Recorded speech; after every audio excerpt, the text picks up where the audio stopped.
요즘 그냥 우리가 일상적으로 우울증이라는 말 되게 많이 하잖아요. 예. 친구가 뭐 이렇게 뭐 여기 좀 안 좋고 요즘에 좀 뭐 잠을 못 자고 좀 짜증이 나고 그러면 너 우울증 아니니 혹시? 뭐 이런 얘기 되게 흔하게 우리가 하죠. 여러분들한테 그냥 한번 여쭤볼게요.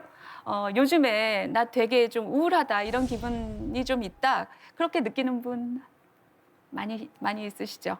이게 도대체 우울증이라는 게 뭔가 어떻게 어느 정도야지 우울증이라고 할 수 있나, 객관적으로 우울증이라고 할 수 있는 것에 기준이 있나, 이런 것들 생각해 볼 필요가 있겠어요. 그래서 제가 한번 여러분들한테 나는 어느 정도인가 한번 체크해 보시라고 보여드릴게요. 우울증에 대한 진단 기준이에요. 이 중에 한 난 몇 개쯤 해당되나 한번 좀 체크해 보세요.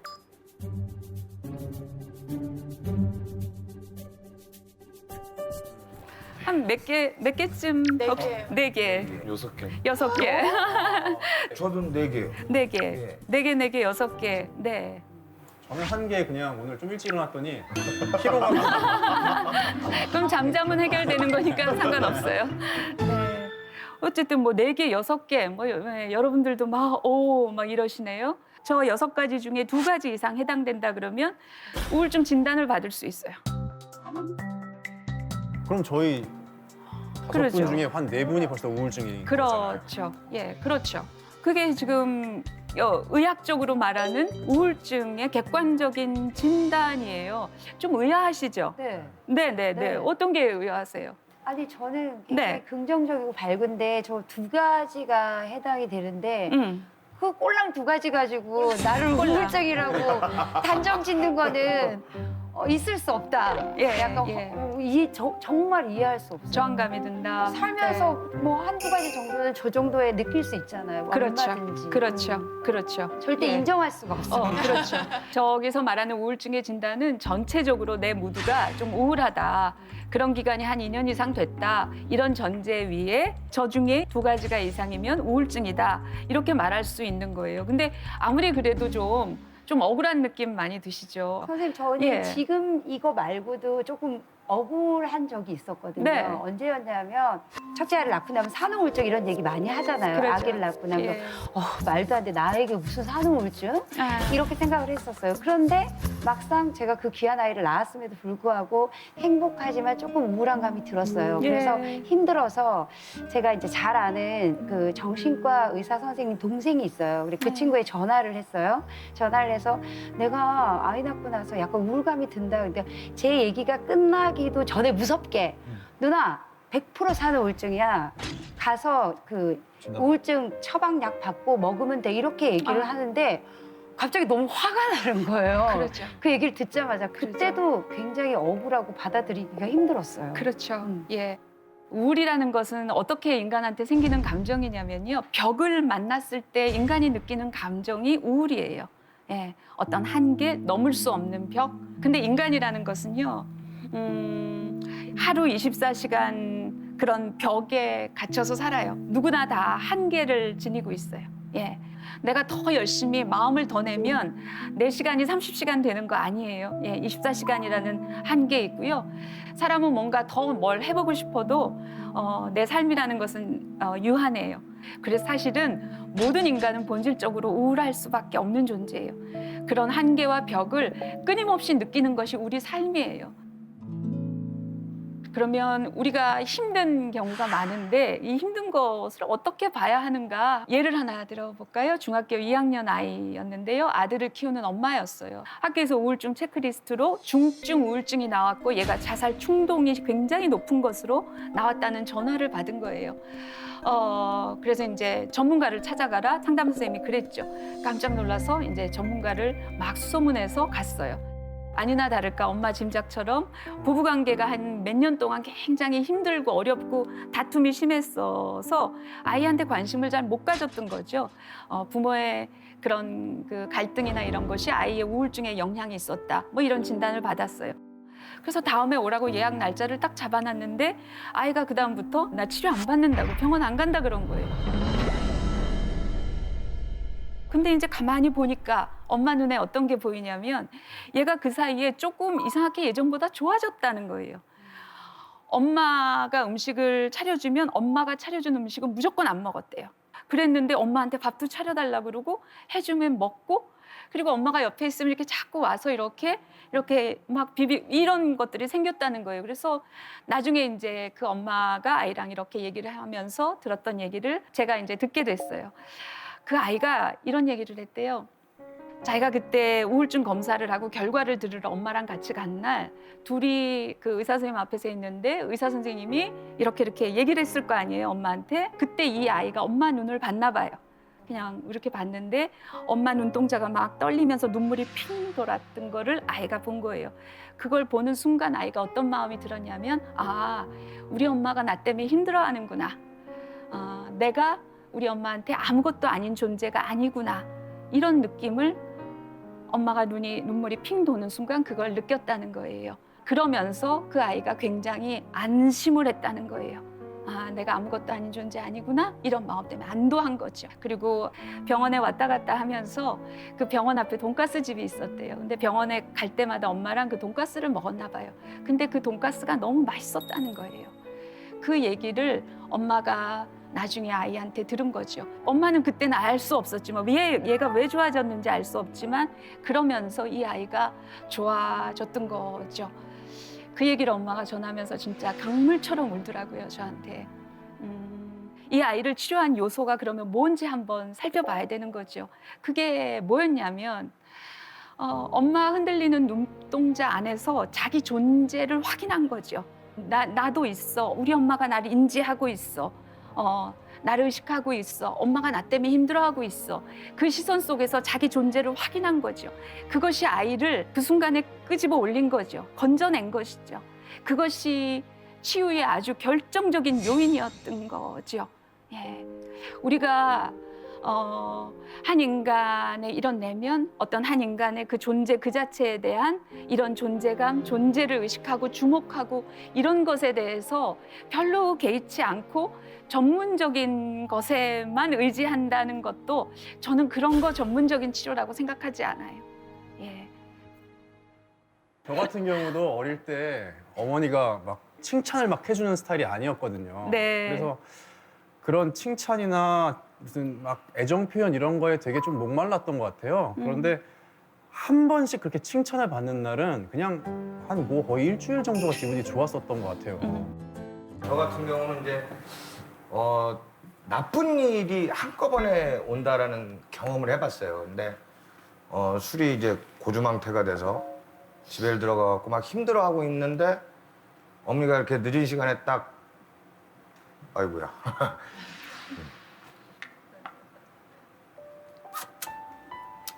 이제 일어나셔서 누룽지를 끓여주시는 거예요. 근데 단무지하고 무말랭이를 이렇게 갑작스럽게 묻혀서 이렇게 주시는 그 밥상을 봤는데, 아, 정말 제가 지금까지 50년 살면서 겪어본 밥상 중에 가장 따뜻한 밥상이 아니었나 싶어요.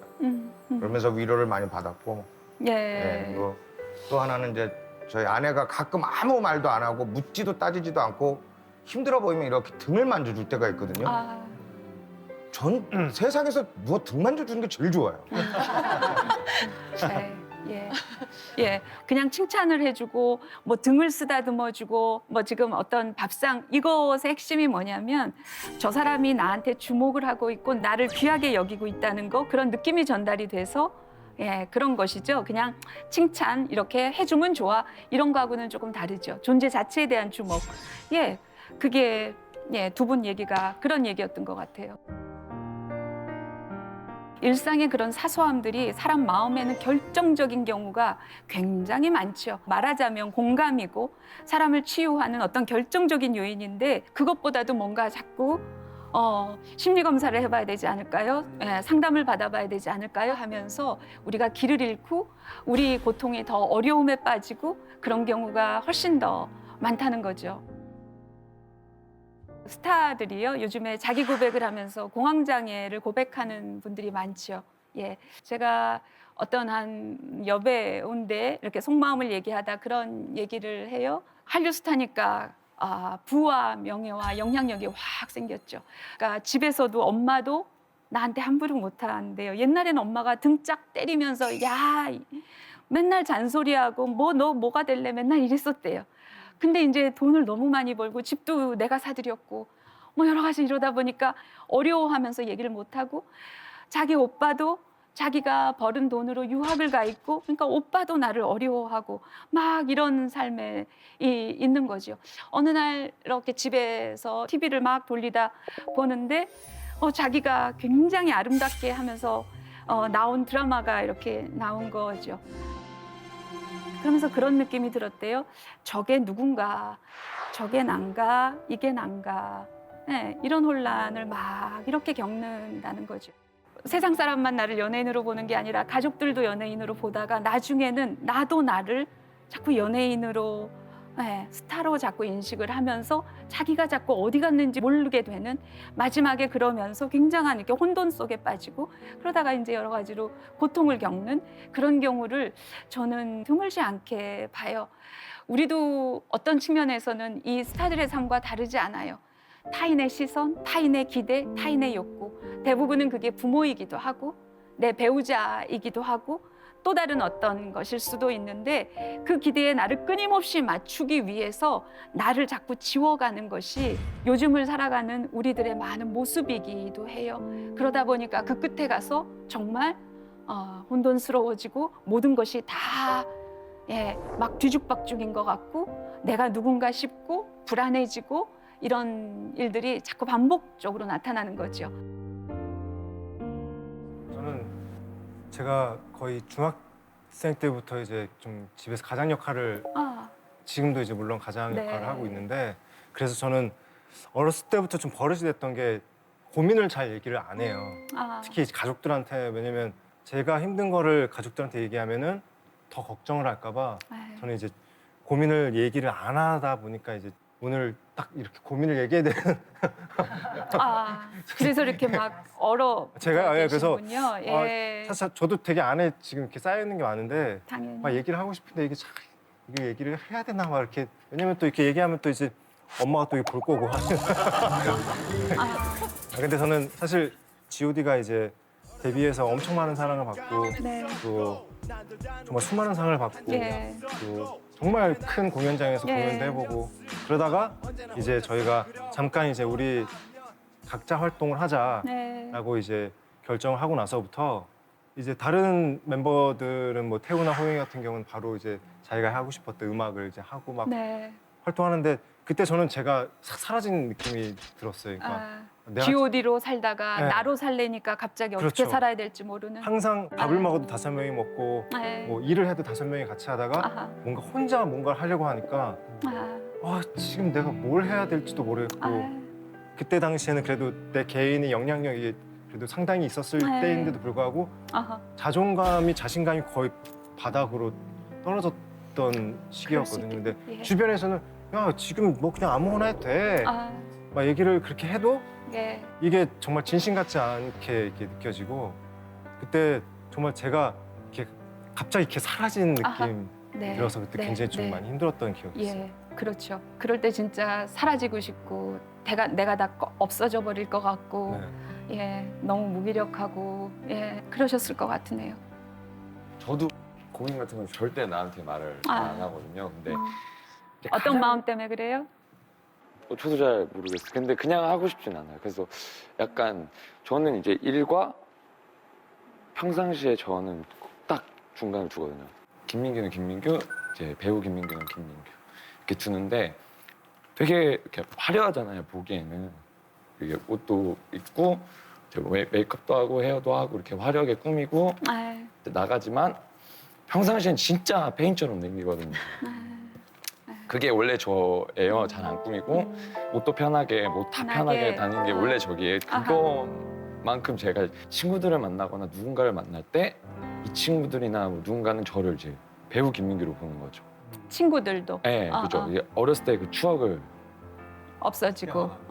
그 본지 그 바로 왜 갑자기 이렇게 눈물이 나는지 모르겠는데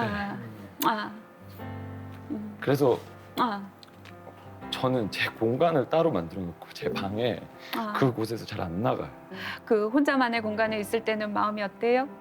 굉장히 편해요. 네. 그러니까 나로 있을 때. 예. 그렇죠. 아. 그러니까 딱 제 방에서는 잘 안 나가거든요. 그렇게 되다 보니까 이제 사람도 잘 안 만나게 되고 만나는 사람만 만나는데 그 사람한테도 얘기 못 하겠어요. 이 사람을 그러니까 이 사람은 너는 잘 되고 있잖아. 근데 이 사람한테 제 얘기를 할 수는 없는 거죠. 아하. 예. 아하. 예, 그렇죠. 아까 데니안 씨 그랬는데 그때 막 너무 힘들고 흔들리고 정말 자존감이 바닥이라고 했는데 네가 지금 못할 게 뭐가 있어? 너는 스타잖아. 그렇게 유명인이잖아. 예를 들어서 그런 것이 데니안이라는 한 개인에 대한 심리적 폭력이죠. 이 사람은 스타기도 하지만 동시에 아주 연약하고 흔들리고 그리고 그런 개인일 수도 있는 거잖아요. 근데 다워야 한다. 뭐 너는 모름지기 이런 존재다. 예, 뭐 이런 것들은 그 사람 개인에 대한 심리적 폭력이 될 때가 너무 많죠. 그래서 그런 상황에서 나를 지키면서 살 수 있으려면 어떻게 해야 되냐. 저는 연예인 중에 제일 잘 살 수 있는 사람, 건강하게 잘 살 수 있는 사람은 연예인 같지 않은 연예인이라고 생각해요.